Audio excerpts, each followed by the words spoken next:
Ciao a tutti, amici di Vanilla. Il Dittico di Montefeltro è uno dei più famosi ritratti del Rinascimento italiano.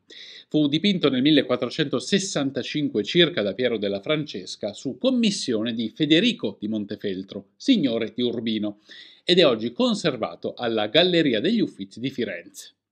Dittico significa coppia di ritratti riuniti a mo' di libro e quello del Montefeltro nasconde una storia che non tutti conoscono. È un dipinto a olio in colori brillanti e mostra i volti di un uomo e una donna di profilo, rivolti uno verso l'altro. Il busto dei due coniugi ha come sfondo un paesaggio visto dall'alto, acque, campi, strade e villaggi, e all'orizzonte una catena di monti, probabilmente gli Appennini. Invece il loro profilo si staglia netto sul cielo azzurro. Battista Sforza è pallida, la fronte ampia come andava di moda all'epoca e un'espressione pacata. Federico da Montefeltro, di carnagione più scura, capelli crespi nerissimi, ha un profilo strano. La parte del naso all'altezza dell'occhio è schiacciata e rientra in modo innaturale con una forma a L rovesciata. Naturalmente non si tratta di un errore del pittore. Piero della Francesca era uno degli artisti più dotati della sua epoca e in aggiunta amico personale di Federico. Lo stesso Piero della Francesca ritrasse un'altra volta Federico di Montefeltro come donatore nella pala d'altare oggi a Brera. Lo vediamo inginocchiato ai piedi della Madonna e dei Santi, con addosso l'armatura ma senza l'elmo, mezzo calvo, a mani giunte. Sempre preso da destra, sempre con il suo profilo sagomato. Stesso particolare in altri dipinti. In uno Federico è con il figlio Guidobaldo e sembra forse un po' più vecchio, con i capelli meno neri, la pelle meno fresca, ma lo stesso inquietante naso. Ora possiamo chiederci qual è il motivo di questo particolare anatomico e perché Federico venne ritratto sempre nella stessa posizione? La spiegazione è che Federico non poteva essere ritratto né di fronte né da destra. In un incidente durante un torneo, una lancia gli era penetrata nell'elmo e gli aveva perforato l'occhio. Da alcune descrizioni sappiamo che la palpebra gli era rimasta pendente e che si vedeva solo il bianco del bulbo oculare. Federico avrebbe potuto rimanere ucciso, invece aveva soltanto perso l'occhio destro. Secondo le teorie più antiche, pur essendo rimasto sfregiato, non voleva che questa menomazione lo limitasse troppo, soprattutto in battaglia. E per avere un campo visivo più ampio, si era fatto rimodellare il naso in modo che opponesse meno ostacolo all'occhio che gli era rimasto. Un'operazione all'epoca che sarebbe risultata dolorosissima e anche rischiosa, con potenziale conseguenza la morte, se non altro per l'infezione dovuta al taglio del naso.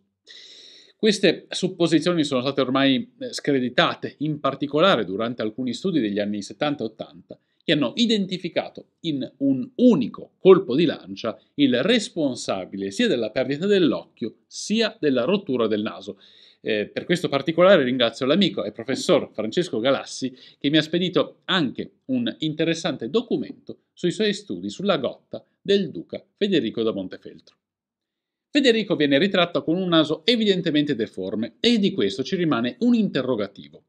Perché i pittori ritrassero in questo modo il nobile condottiero italiano e non dissimularono il difetto con un naso normale? Anziché nascondere il difetto fisico, Federico da Montefeltro lo accentuò e ne fece il suo marchio distintivo.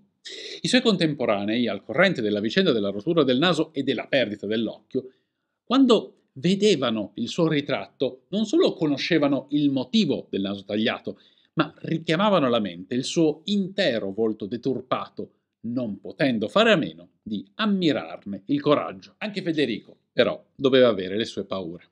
Ce lo rivela una lettera scritta al suo medico personale durante una campagna militare. Il duca era tormentato dalla gotta, il dolore a un piede non lo lasciava dormire di notte, era preoccupato, pentito di non aver rispettato la dieta rigida che il medico gli aveva prescritto, deciso a seguirla pur di liberarsi dal tormento. Fragilità private che non potevano essere mostrate in pubblico in un'epoca in cui la politica era gestita in modo spregiudicato, in cui un uomo di potere doveva apparire sprezzante di ogni fatica e di ogni pericolo e doveva essere disposto a fare della ferocia il suo riferimento estetico.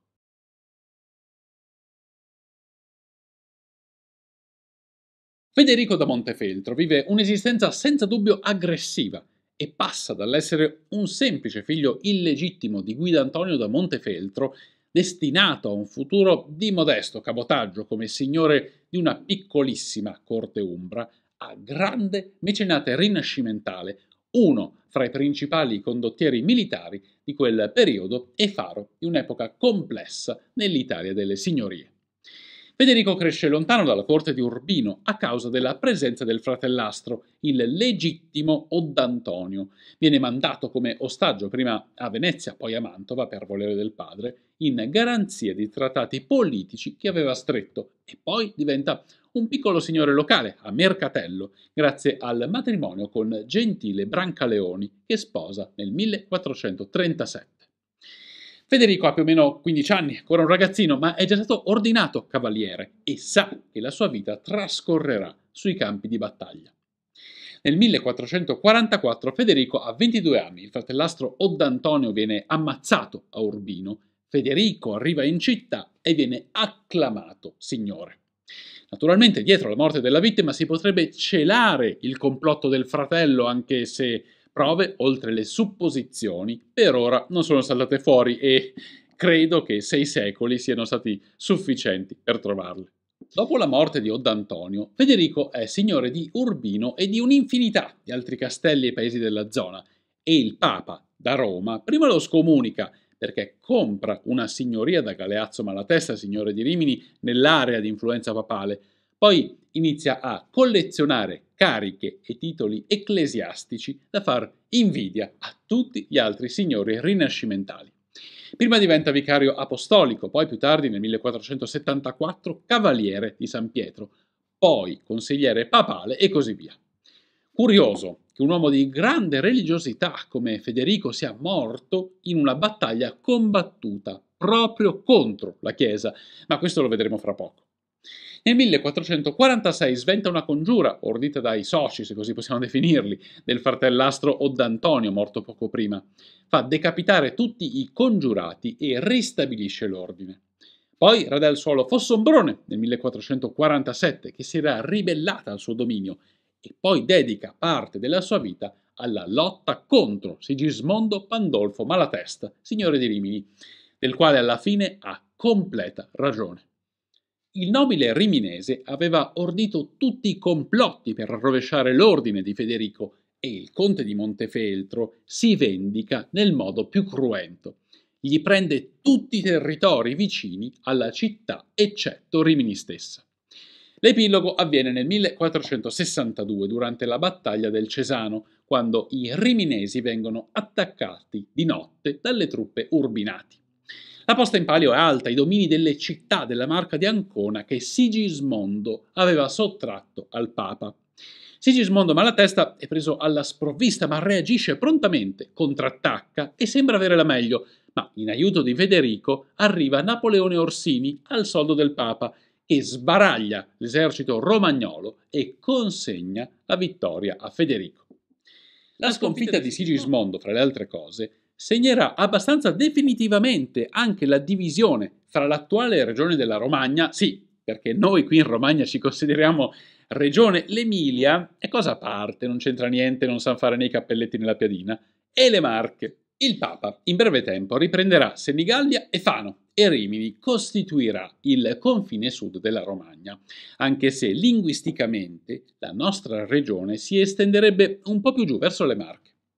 Federico vince Sigismondo, anche se con molta fortuna è aiutato da Orsini e si assicura un proseguo molto più tranquillo rispetto ad avere accanto un vicino costantemente sul piede di guerra. Il duca di Urbino però è comunque sempre in guerra e negli anni successivi partecipa a tante battaglie e scontri, ovviamente da protagonista. Nel 1472 conquista Volterra per conto di Firenze, nel 1478 ordisce insieme a Papa Sisto IV la congiura dei pazzi di Firenze, ne abbiamo parlato in un lunghissimo video dedicato che ho girato proprio a Firenze, e poi è in campo nel 1482 accanto a Ferrara, Firenze, Napoli e Milano contro il Papa stesso e Venezia durante la guerra di Ferrara, guerra del Sale. Ed è qui che Federico si accomiata dalla vita terrena. Lui, che è sopravvissuto a uno scontro mortale contro una laccia che gli ha frantumato il naso, lui che ha sfidato gli eserciti di mezza Italia, nulla può contro la malaria, che se lo porta via il 10 settembre del 1482. Lascia dietro di sé una biblioteca immensa che servirà da base per la Biblioteca Apostolica Vaticana, molti figli naturali, tutti riconosciuti, una città, Urbino, che a mio parere è una delle più belle d'Italia, sembra quasi il dipinto della città ideale conservato proprio a Urbino, e ci rimane anche il suo famoso ritratto con la seconda moglie Battista Sforza, la più amata, in cui a noi moderni appare come uno sfregiato, una persona meno amata, ma quel ritratto Federico lo commissiona a Piero della Francesca in un periodo che nulla ha a che vedere con quello contemporaneo. Dove noi vediamo un uomo menomato, i suoi contemporanei vedevano un eroe, un uomo con un coraggio da mettere in fuga 100 soldati solo con il suo sguardo, un condottiero tanto famoso da essere soprannominato la luce d'Italia.